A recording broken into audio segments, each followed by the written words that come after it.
These videos are made for adult collectors. Okay, this is going to be a new video series called Let's Talk.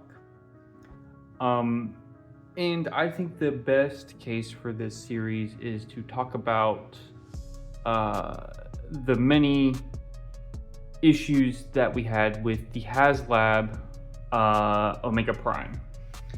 And as we're going to talk about HasLab Omega Prime, we're also going to talk about the replacement Magnus, as well as the replacement Magnus for the replacement Magnus. That's right, I got two of these because the first one was more yellow than the one that I currently have here. I also wrote notes. I got 5 pages of notes to talk about. All right, now we're going to be talking about kind of what led up to the HasLab version for Omega Prime. We first got a couple characters kind of leading up to the RID stuff with Scourge from the Velocitron sets, and then we had like the repaint / retool first figure of Sideburn, which was Nightshade. Not Nightshade. What was it called? Night something. I can't remember. But the HasLab Omega Prime funding started on January 30th, 2024 and ran until March 14th, 2024. So just slightly over a month, basically, just slightly over 30 days. He then shipped later of April 2025 to the US, Canada, and Asia, with EU and UK deliveries starting early July 2025.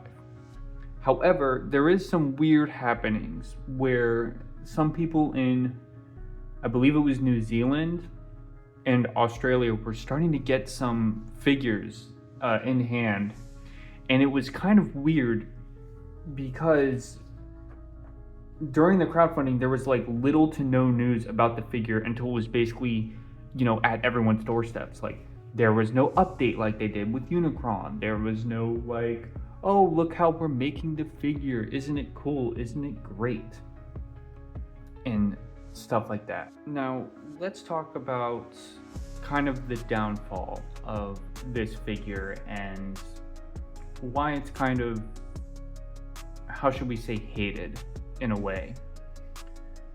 It was littered with QC issues, literally, like, out of the box.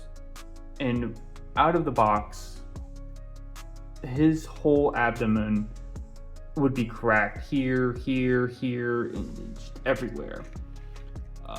People also experiencing paint chippings on the breastplates. Luckily, I haven't had that, so that's good. And the other thing, this is so dumb. These are like not in there. Like, this is like, if I like turn it a little bit, it just falls off. This is insane. Like, it is ridiculous that these aren't pinned in or anything. Granted, you can put like, what is it called, Kiki or whatever, like that floor polish stuff, to tighten it up a little bit. That's one thing. But the T-bar itself, the thing that slid up and down, it was too big. It was literally millimeters too big. And the best way to kind of fix it was to unscrew the backpack at this joint right here, and then when you had that all done, I'm gonna tuck his head away a little bit, see if I can. Oh, I guess I can't. Anyways, there were screws here, here, on the other side, here and here, and then that screw right there, and that screw right there. I think that was the rest of them. You're gonna have to give me a second. It's been a while since I did it, but those were the screws that you had to undo to get at the T-bar. And then when you got at the T-bar, you literally had to take sandpaper and just go a couple swipes, kind of put the figure back together and move it up and down to see if it would fix it. That's annoying. You know, even when third party does it, it's annoying. It's not good, it's not fun.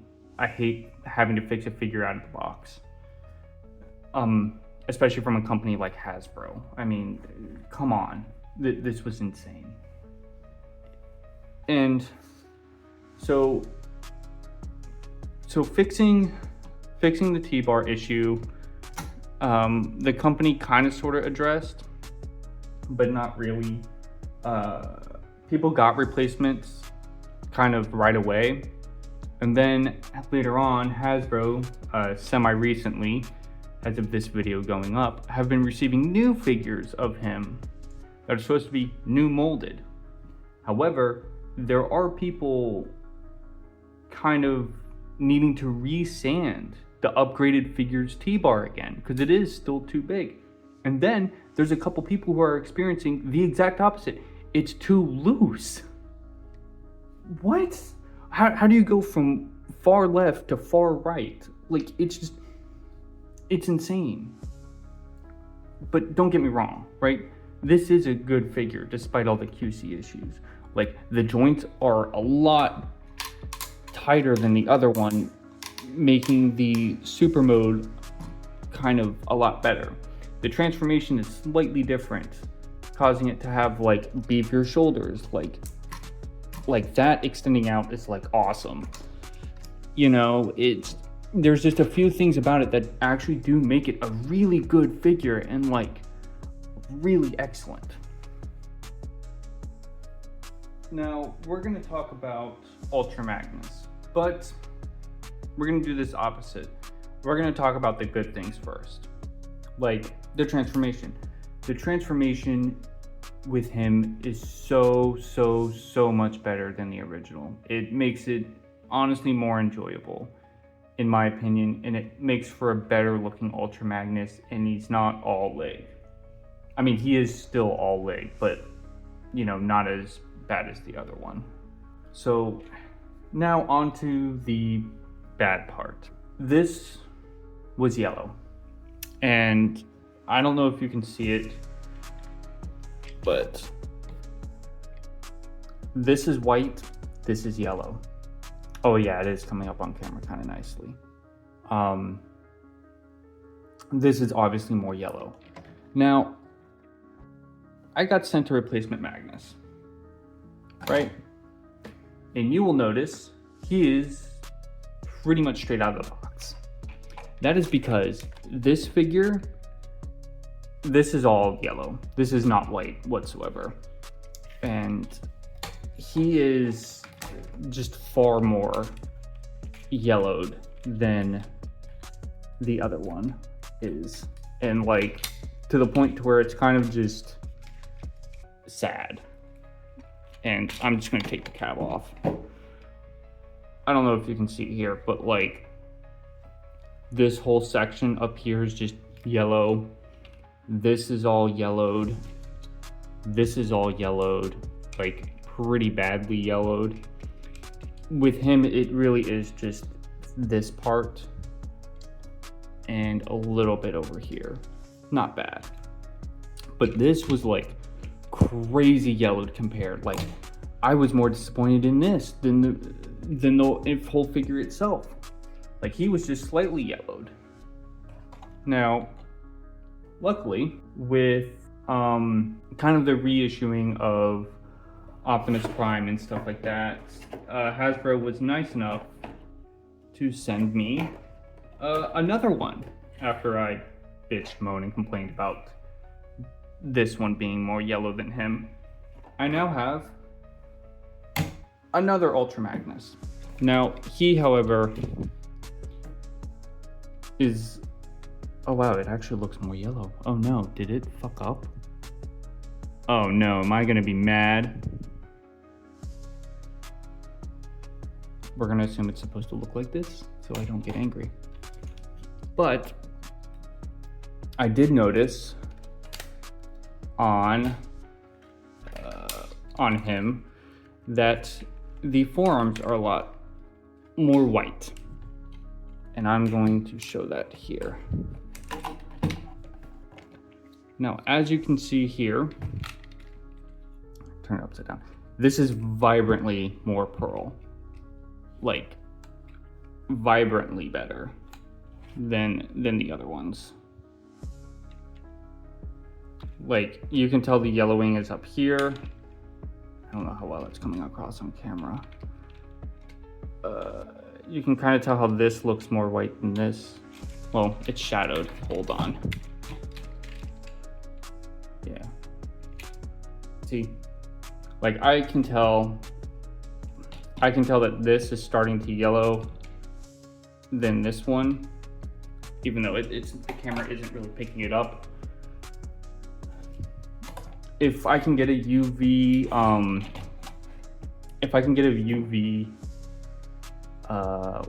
light, I'll definitely show pictures here. If there's no pictures here, then sorry. But, you know, this was yellow out of the box. Like, they skipped like a curing process where they put like a UV coating around all white things. They started doing this, I want to say it was after the whole, like, what was it? Was it like 2023, 2022 figures? Like, G-Axis, I remember you would walk into the store and he would just be yellow, like sitting in the box. Like, his legs were just yellow. And Jetfire and the, oh God, what was it called? Shattered Glass. I don't know why I forgot the word Shattered Glass. But like the Shattered Glass Starscream was another one where he was just yellow out of the box. So very irritating. Extremely irritating that, you know, you pay $300 for these figures, or $300 for this whole figure in the box, you know, $150 per figure, and it's just riddled with QCs. Like it wasn't even taught, like we weren't cared about. It's insane. I also do want to talk about the vehicle mode of these two figures. They look phenomenal, honestly. They really do. I mean, they are more in scale with like a masterpiece than a mainline figure. I mean, here's mainline Sideburn to compare, but I mean, they look great. They're exactly what I remember as a kid growing up in the early 2000s. I remember, oh God, I think it was like my 4th or 5th birthday party. I actually got him, and it's a very fond memory that I have, and it was really cool because by the time I got these, I think I want to say I got them the beginning part of May, which is around my birthday. So like it was cool to have kind of like, I want to say it was like 20 something years later, 20 and change, that I was able to get these figures back. And it meant a lot to me because of just the sentimental value of that time period, without, you know, getting into too much detail. So I do have a warmer feeling for these figures despite all their flaws. And they look great, they do feel great, despite all the QC. Like, if you get a figure that's like really good, and you know, you can overlook the QC issues, they're fun to mess around with. I transform them quite frequently, and I have such a great fondness for both of them and the way that they feel, and, you know, bringing me to that time period. If you can kind of find them for a reasonably priced, I'd say go for it, honestly. But, you know, please note that you will probably have to do some QC issuing and stuff like that. But if you have a fondness for the figure, I say go looking for it. You know, in my case, and that's why I haven't sold mine or plan on getting rid of it, because I kind of want to keep it. I also want to talk about Blue Bolts. Blue Bolts she's cool. Like, that was a cool surprise that I didn't think I was going to care for. I found myself messing around with Blue Bolts more than I did with any of the other figures. I find her so much fun to just mess around with, honestly. So let's be honest for a minute, okay? This figure, or these two figures, have tainted me from really ever crowdfunding a HasLab again.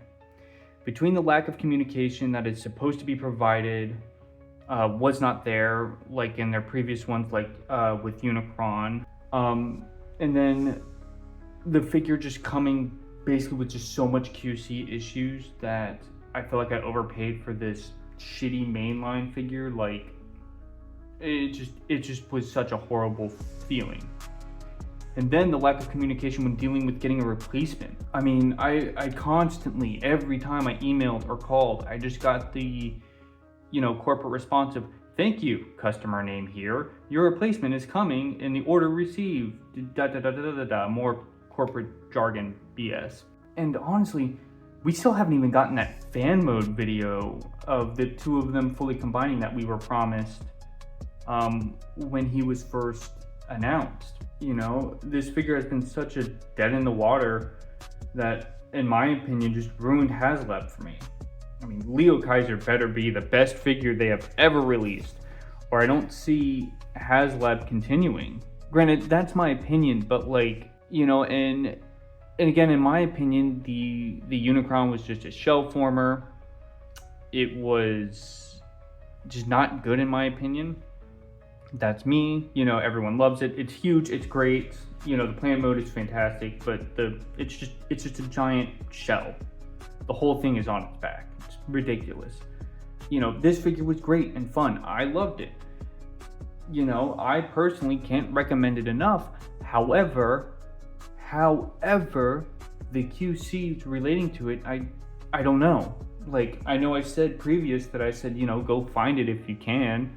Pick it up if you can, if it's not too expensive. But honestly, sitting here thinking about it after a while, I don't know if the headache is worth it. I mean, if you can find like a decent Magnus, there are videos out there that show you how to basically re-white a plastic. There is a YouTuber that I follow that fixes stuff that kind of shows it. I'll put a link to their channel in the description to kind of just be like, oh, here's how you make a UV bucket.